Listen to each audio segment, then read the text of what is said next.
이번 시간에는 계속 상린관계 주의토지 통행권. 주의토지 통행권은 시험에도 잘 나오고요. 실무적으로도 중요합니다. 먼저 개념부터 보셔야 돼요. 주의토지 통행권.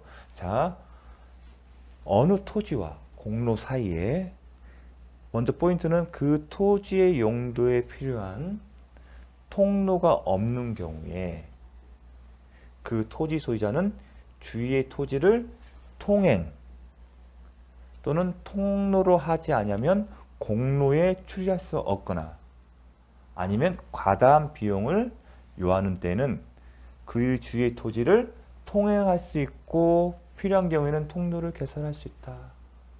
먼저 다시 한번 강조하게 되면 용도에 필요한 통로, 용도예요. 만약에 그 토지가 주거용이면 주거의 용도에 필요한, 아니면 공장이면 공장의 용도가 필요한, 농가밭이면은 농가밭의 용도에 필요한, 그렇게 개념을 이해하십니다. 보통의 경우는 강의할 때 이렇게 얘기를 하죠.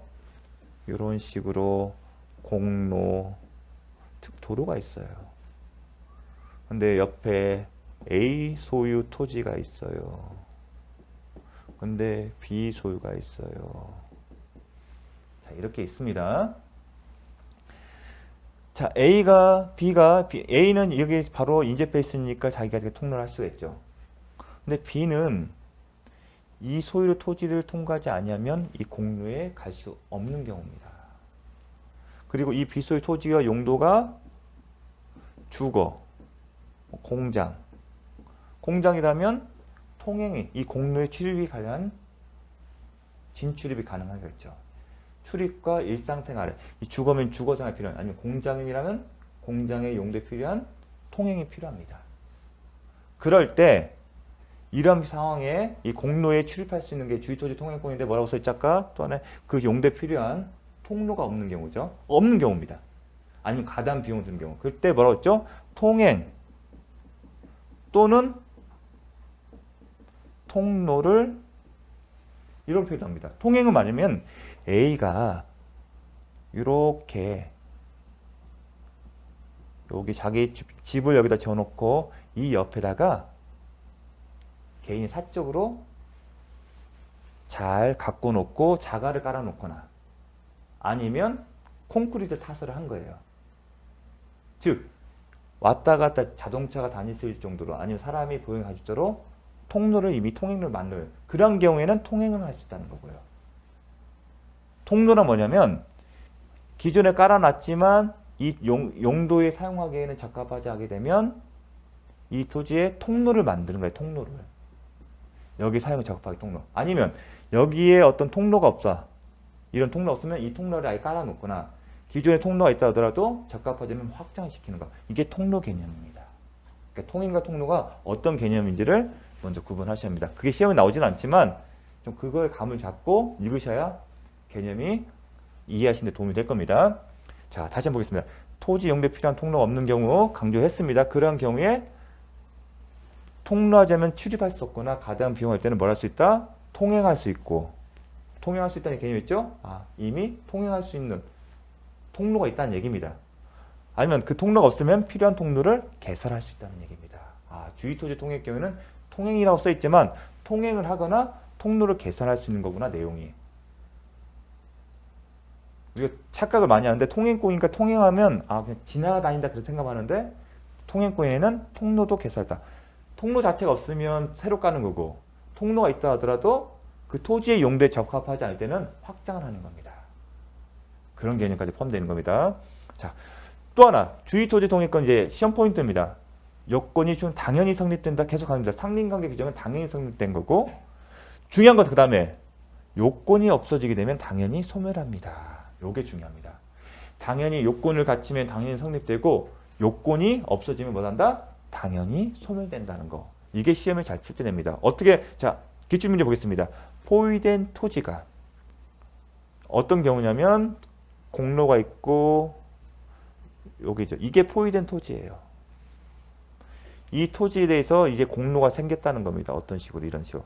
접하게 되어 주의 토지 통행을 인정할 필요성이 없다. 요건이 없어진 거죠. 주의 토지 통행권 하려면 용도에 필요한 통로가 없거나 아니면 있다 하더라도 과다한 비용을 요하는 경우에 그런 요건을 갖추면 당연히 소멸인데 이런 요건을 갖추게 되지 않았다. 그런 경우에는 당연히 소멸한다. 근데 뭐라고 씁니까? 그래도 여전히 존속한다. 이렇게 묻습니다. 출제 지문 요거 잘 기억을 하셔야 합니다. 당연히 소멸한다. 필요성이 없어진 경우가 뭐냐면 요건이 이제 없어지게 됐다는 겁니다. 출제는 이렇게 되고 있습니다. 주의통행권 성립에는 등기의 필요 없다. 당연히 성립되니까. 등기의 필요 없다는 것도 당연한 내용입니다. 법률상 당연히 성립된다고 되어 있습니까? 그리고 독립한 물권이 아니라고 했죠. 그러니까 독립한 물건이 아니기 때문에 등기도 못합니다. 등기 사항도 아닙니다. 자, 주의토지 통행권은 토지와 공로 사이에 기존의 통로가 있더라도 그것이 토지 이용에 부적합하여. 제가 아까 강조했죠. 주의토지 통행권은 그 토지의 용도에 필요한 통로가 없는 경우를 씁니다. 기존에 있다 하더라도 그 토지 용도에 적합하지 않은 경우에도 인정된다고 제가 말씀드렸습니다. 그래서 통로가 있지만 토지의 용도에 적합할 때는 확장할 수 있다. 그걸 떠올리시면 됩니다.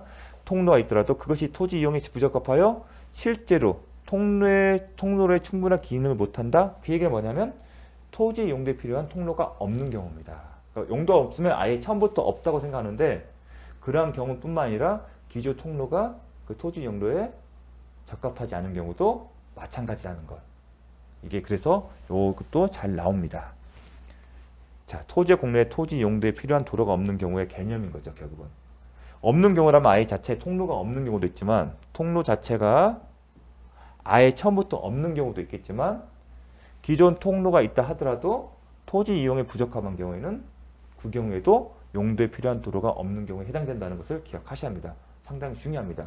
없다고 하면 통로 자체가 없는 경우로만 생각할 수 있는데 있다 하더라도 이용에 부적합하여 실제 통로 충분한 기능하지 못하는 경우도 필요한 도로가 없는 경우에 해당된다. 그렇게 기억을 하셨습니다. 또 하나 중요한 것은 이게 기출문제입니다. 주의토지 통행권의 범위는 장차 건립대 아파트의 건축을 위한 이용 상황까지 미리 대비해 정할 수 있다? 그렇지 않다. 장차 이 토지는 아파트로 사용할 계획이야. 그걸 염두에 되면 도로가 더 넓어질 수밖에 없는 겁니다. 그렇지 않다는 겁니다. 현재 토지의 용도에 맞춰서 판단하는 것이 장래에 이 토지를 가지고 장래 계획을 가지고 하게 된다면 이렇게 되고 이걸 반영하게 된다면 통로가 더 넓어지겠죠. 지금은 한 사람만이 살고 있는 주택인데 이 토지를 나중에 아파트 산다. 혼자 사는 주택과 아파트가 살 때 그 도로, 통로는 차원이 틀리겠죠. 그것을 염두에 두시면 됩니다. 자, 통행료를 정함에 있어서는 현재의 토지용법에 따른 이용의 범위에서 정하면 적하지 장래의 이용 상황까지 미리 대비하여 정할 필요 없다. 자, 주택과 현재는 주택인데 주택일 때 통행료는 2m, 3m면 되지만 아파트 되면 더 넓어지겠죠. 그걸 염두에 두시면 됩니다. 자, 주의 토지 통행권 내용은 구체는 통행권과 통로 개설권이라고 얘기를 했습니다. 통행과 통로 개설은 의미가 다른 거죠. 제가 아까 설명드렸습니다. 주의 토지 통행권자가 본문에 따라 통로를 개설하는 경우, 자, 통행권의 내용인데 단순히 통행을 하는 게 아니라 뭐다? 통로를 개설하는 경우입니다. 통로 자체가 없는 경우나 아니면 통로는 있지만 토지 용도에 적합하지 않아서 실제 도로는 이용하지 못하는 경우, 그런 경우이죠. 그런 경우에는 통로 개설할 수 있는데 그 경우에 통행지 소유자, 즉 예컨대 이겁니다. 통행지 소유자는 A 소유, B 소유인데 이 사람이 지금 공로 출입하는 도로가 없어서 여기 쓰려고 해요. 근데 A 자체에 통행로가 없었다는 얘기죠. 통로가 없었다는 거예요. 그래서 B가 통로를 설치하는 겁니다. 계산 B가. 그러면 통행지 소유자, 지금 A라는 얘기입니다. 통행지 소유자는 원칙적으로 통행을 수행한 소극적 의무를 부담할 뿐 통로 개설된 적극적인 자기 의무를 부담하는 것은 아니다. 즉 B에게 통로 개설권이 인정된다고 해서 A에게 통로를 개설하는 적극적인 자기 의무가 있다? 없다? 없다는 겁니다. 단지 이 사람이 자기 땅 위에 A는 B가 주의 토지 통행권에 기초해서 통로를 개설을 하는 것에 B가 자기 비용으로 이 통로를 개설하는 것에 소극적으로 협조할 의무가 있을 뿐이지 더 나아가 B가 통로 개설에 들어가는 비용을 자기가 부담할 의무가 없다는 겁니다. 자, 그 얘기입니다. 통로 개설권이 있으니까 A에게 이 통로 개설에 관한 비용을 지급하고 아니면 B를 위해서 A가 적극적으로 할 의무가 있는지가 쟁점이었는데 그건 아니라는 겁니다. 단지 협조만 해줘라. 이 통로 개설권 단지 A야 협조해줘. 그 정도만 있는 겁니다. 그런 의미다. 수인할 소극적 의무가 있다면 협조할 의무만 있을 뿐 통로 개설 등 적극적인 자구의 의무가 부담한 것이다. 통로 개설권이라 있다는 얘기가 이런 의미는 아니라는 겁니다.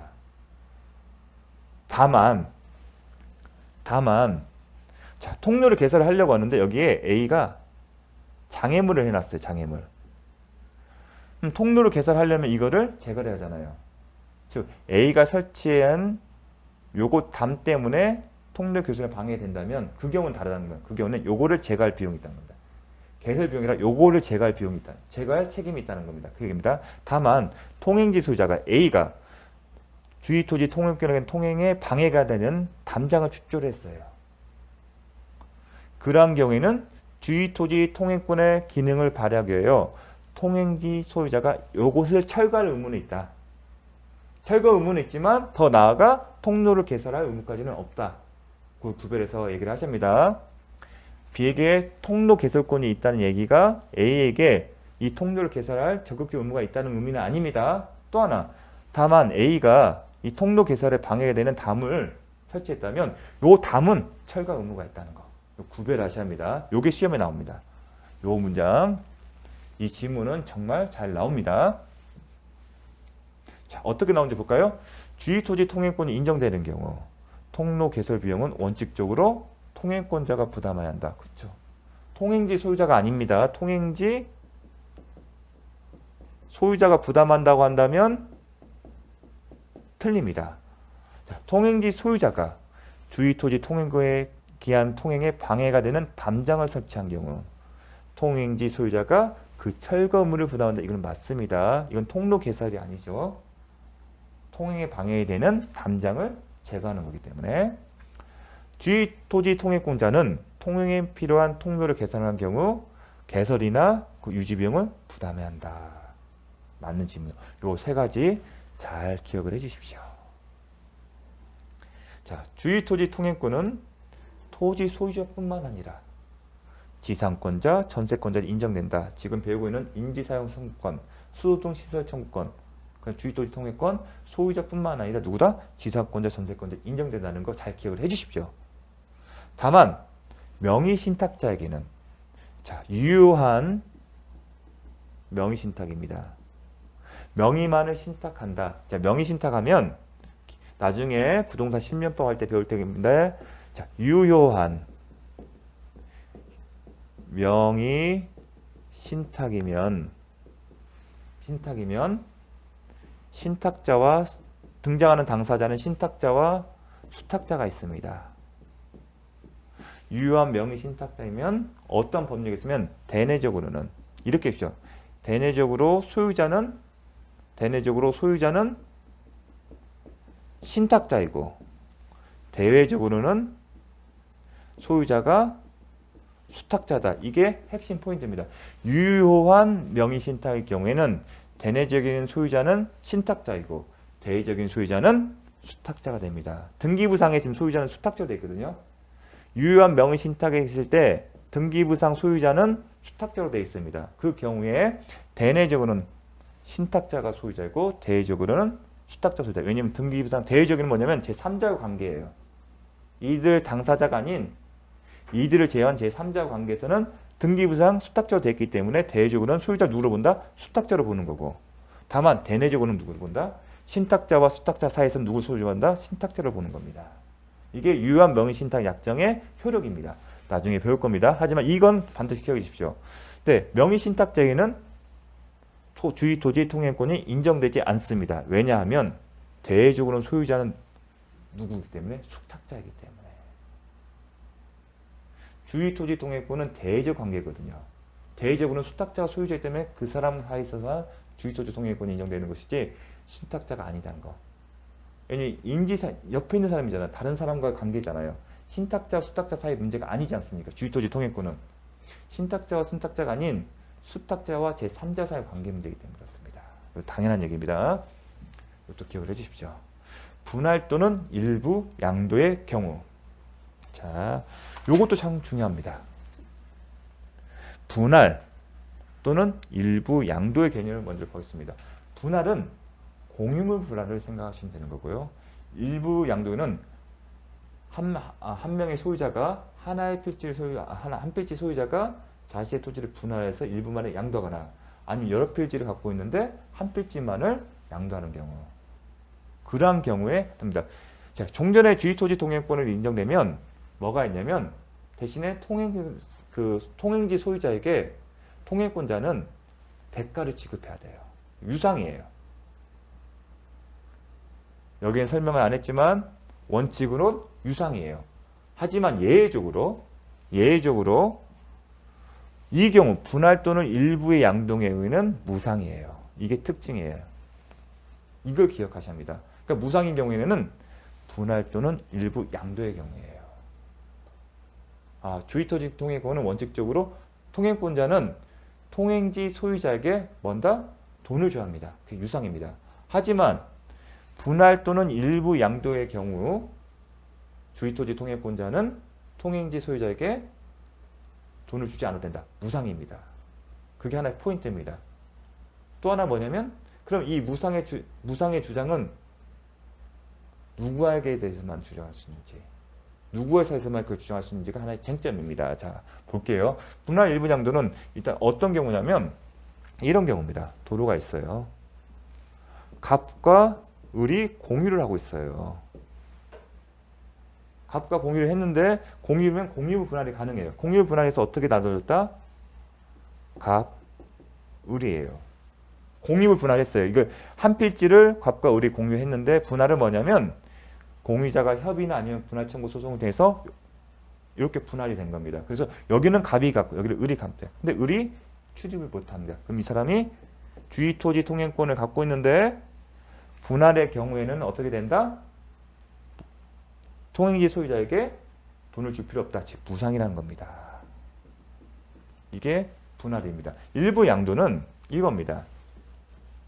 하나의 필지를 갑이 갖고 있어요. 근데 갑이 일부만을 을에게 매매 계약을 한 겁니다.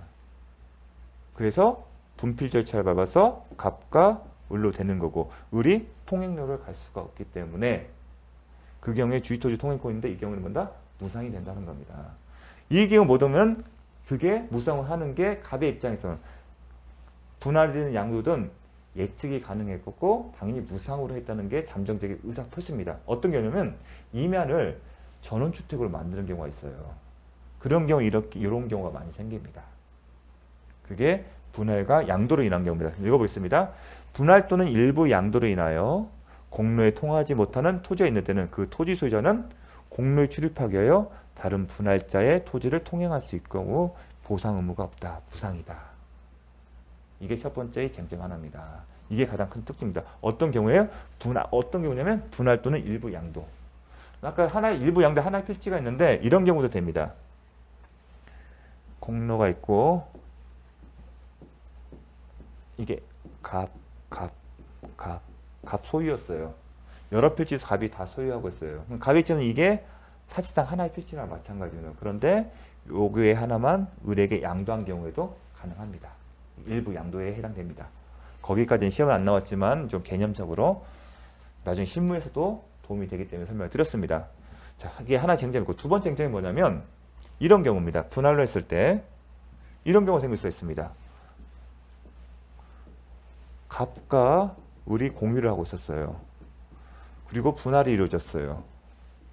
그래서 갑과 을 이렇게 소유를 하게 됐습니다. 단독 소유하게 됐습니다. 그럼 을은 주의토지 통행권이 생기고 보상 의무는 없습니다. 분할에 해당되기 때문에. 그런데 이 상태에서 자, 갑이 소유자가 바뀐 거예요. 병, 을. 소유자가 여기서 이 갑이 병으로 바뀐 게 통행지 소유자가 바뀐 경우, 이 경우에도 을은 종전과 마찬가지로 무상으로 주의토지 통행권이 주의토지 통행권이 인정되고 보상 의무가 없는지가 쟁점이 됐습니다. 근데 대법원 판례는 이 쟁점에 대해서 보상 의무감 주의토지 통행권은 이 당사자 사이에서만 인정된다는 겁니다. 따라서 이 갑과 을의 토지에 누가 소유자가 바뀐 경우, 이건 지금 여기는 이제 갑의 소유가 바뀌었지 않습니까? 아니면 이런 경우도 있겠죠. 이런 경우뿐만 아니라 갑, 병 이런 경우도 있죠. 즉, 이 당사자들, 분할의 당사자들 사이에서만 보상 의무가 없다는 규정이 적용되고 갑이나 을의 소유자가 바뀐 경우에는 적용되지 않는다는 겁니다. 자, 그 얘기가 이제 포인트 2입니다. 그 부분이 이제 출제 포인트입니다. 자, 그 얘기를 쓸 겁니다. 갑과 을이 공유하는 토지가 갑의 토지와 을의 토지가 분할됨으로 분할입니다. 분할됨으로 인하여 갑의 토지가 공로에 통하지 못하게 된 경우 갑은 공로에 출입하기 위하여 을의 토지를 통행할 수 있으나 핵심은 보상 의무는 없다. 이게 분할이 되죠. 분할. 이거는 지금 이렇게 되는 거죠. 갑과 을이 공유하고 있는데 어떻게 불렸어요?